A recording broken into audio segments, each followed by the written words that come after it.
All right. Hello, everyone. This is Jie Zhang from University of Bath.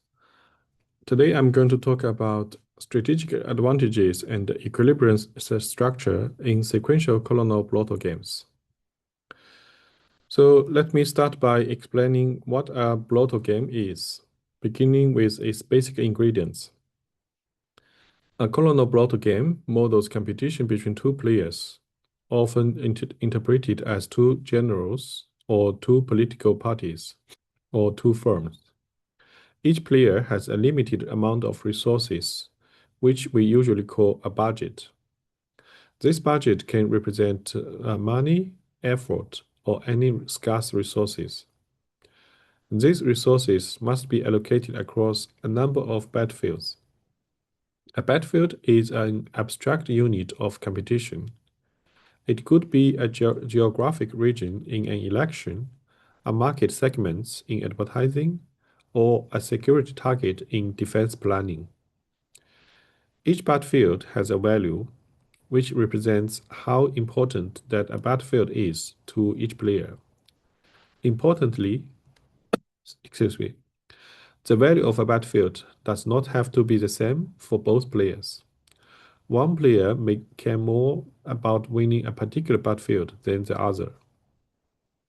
So, at its core, a colonel Blotto game consists of two players, a finite budgets, and multiple battlefields, and values attached to those battlefields.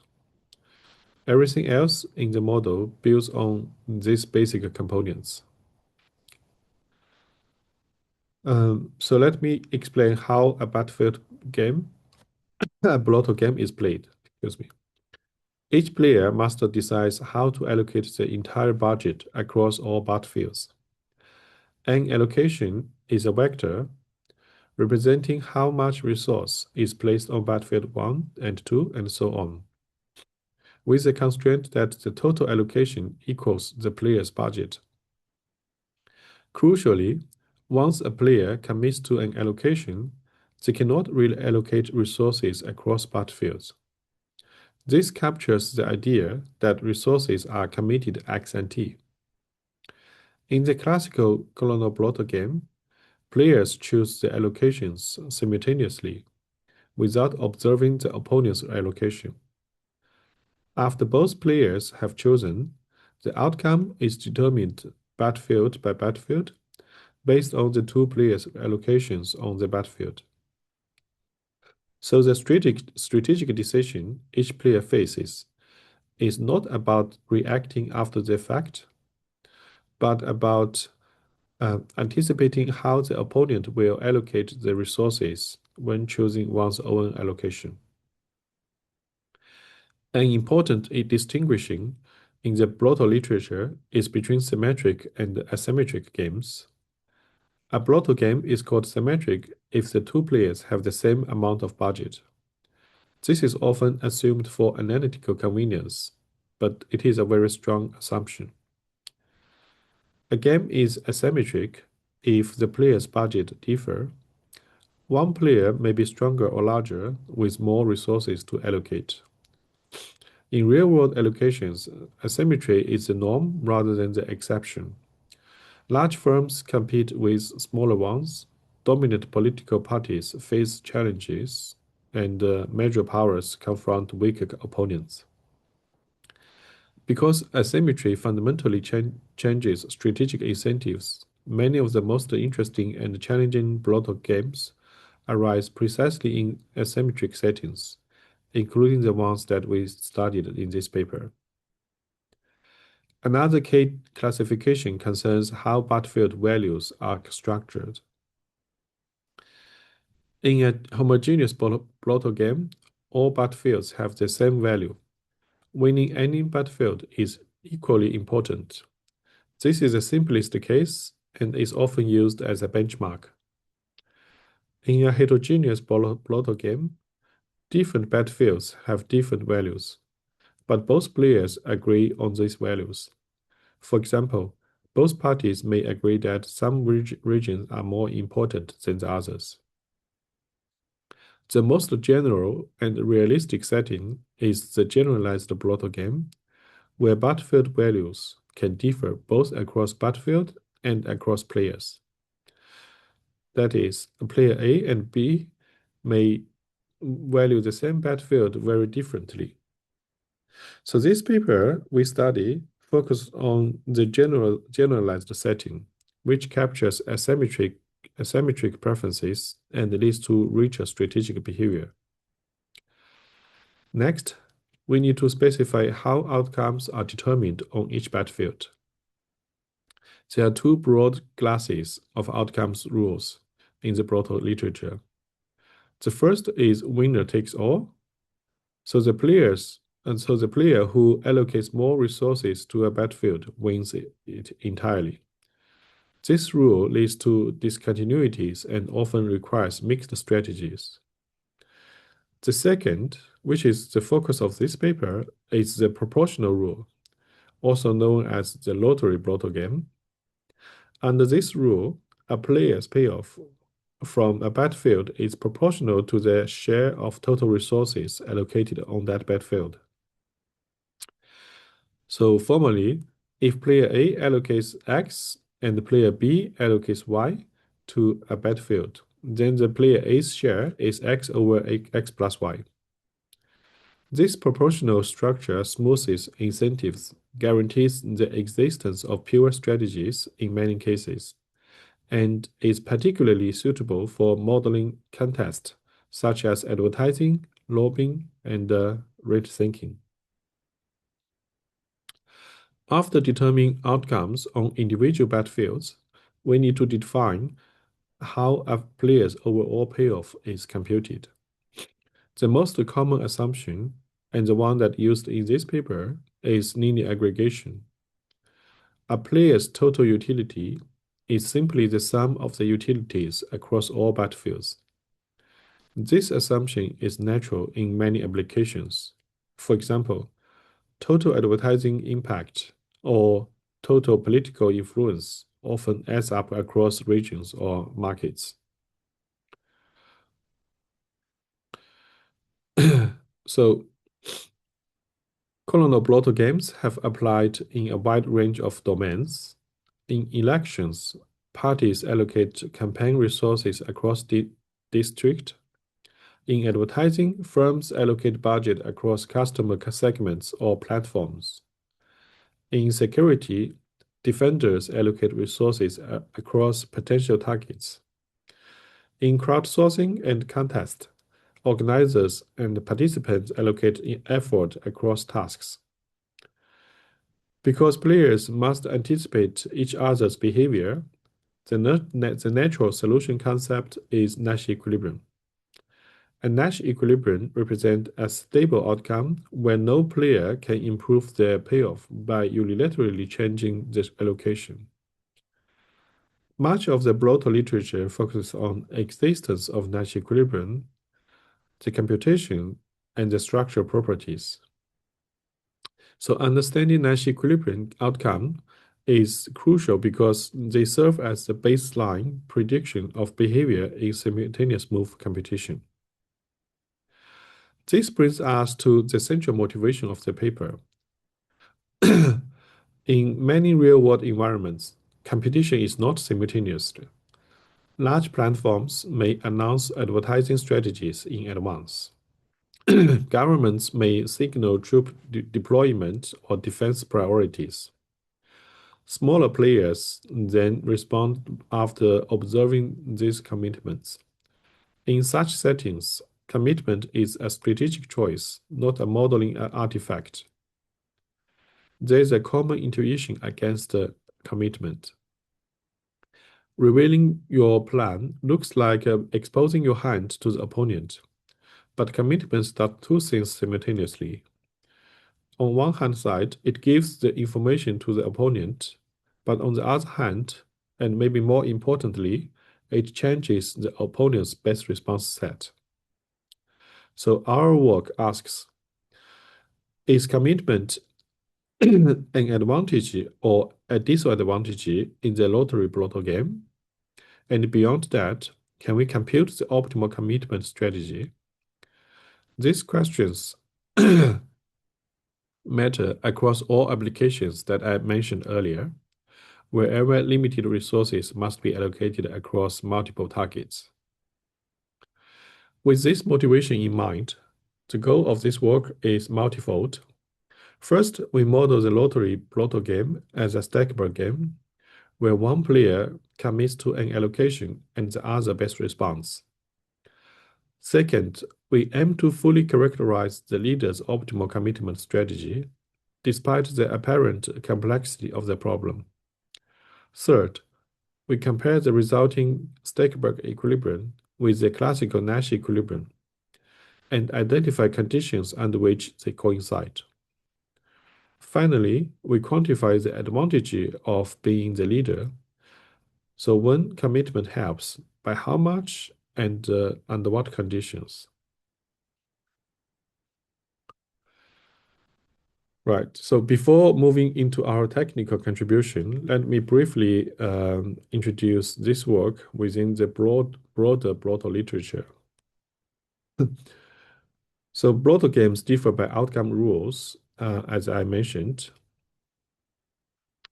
and also they differ in budget constraint. In classical Blotto games, they impose strict budget constraint. Which means that the total resources allocated across all battlefields should not exceed a player's budget, and this is a hard constraint. A soft constraint means that the resource allocated by a player to a battlefield follows a distribution, and in expectation, the total budget allocation does not exceed this limit.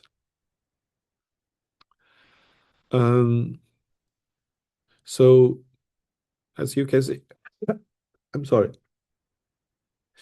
What is largely missing is a general treatment of sequential play in lottery Blotto game with asymmetric budget, asymmetric battlefield values, and strict budget constraint. This gap is precisely what our paper aims to fill. Now let me give you a high-level technical roadmap of the paper without diving into equations yet. Our analysis proceeds in four main steps. First, we reinterpret the follower's best response using a water filling argument, which gives strong intuition about how the follower chooses which battlefield to contest. Second, using a sequence of game reductions based on battlefield splitting and merging, we show that under the leader's optimal commitment, the follower's support has a very restricted structure. Third, once the follower's support is characterized, we can reformulate the leader's optimization problem and show that it can be solved efficiently. Finally, with the Stekeberg equilibrium fully characterized, we compare it to the Nash equilibrium of simultaneous move game and study the leader's advantage. This roadmap will guide the rest of the talk. Now let me focus on the first major technical result. Recall that the main difficulty in solving the leader's problem is that the follower could, in principle, compete in any subset of the battlefield. This creates exponential complexity. Our key insight is that this does not happen under optimal commitment. After we ordering and the battlefield by the ratio VAJ over BAJ over VBJ, our theorem 1 shows that when the leader commits optimally, the follower's support must be one of the prefix sets.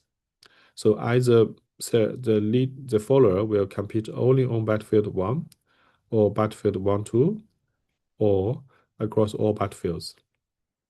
So instead of 2 to the n minus 1 possible supports, there are only n possible supports. Intuitively, the leader allocates resources so that the lower ranked battlefield become unattractive for the follower, according to the water filling logic. This structural collapse is what makes the rest of the analysis tractable. Once we fix a candidate support set K, the leader's problem becomes conceptually simpler. The leader chooses an allocation to maximize its utility, taking into account that the follower will best respond on the battlefield in K and will allocate zero resources outside of K. This leads to a constraint optimization problem, where the follower's response appears explicitly in the constraint and objective. At first glance, this problem is still non-convex and difficult to solve. However, its structure turns out to be much richer than it appears. The breakthrough here is a further structure characterization. We show that for any fixed support K, the leader's optimal allocation must satisfy a specific parametric relationship across battlefields. This allows us to express allocations using a single scalar parameter. As a result, the leader's optimization problem reduces to maximizing a univariate continuous function over a small domain. Theorem 2 formalizes this result and shows that for each support K, we can compute the leader's optimal commitment in linear time. By evaluating all n candidate supports and comparing outcomes, we obtain the overall commitment strategy.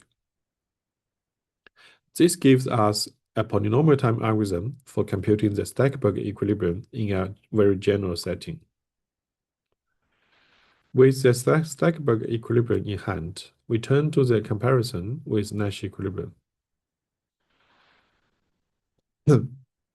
We asked, when does moving first not matter? That is, when does the Steckberg equilibrium coincide with a Nash equilibrium of the simultaneous move game? The answer is very sharp. We show that equivalence occurs only under very restrictive conditions. The relative value ratios across battlefield can take at most two distinct values, and the budget ratio between the two players must equal a specific function of those values. This means that Steckberg and Nash equilibria coincide only on a knife edge.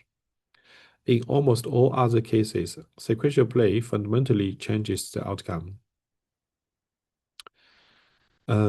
Next, let's quantify the leader's advantage.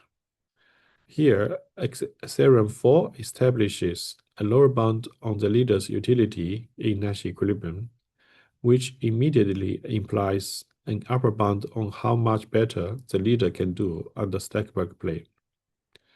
The key takeaway is that the leader's advantage depends critically on the relative budget.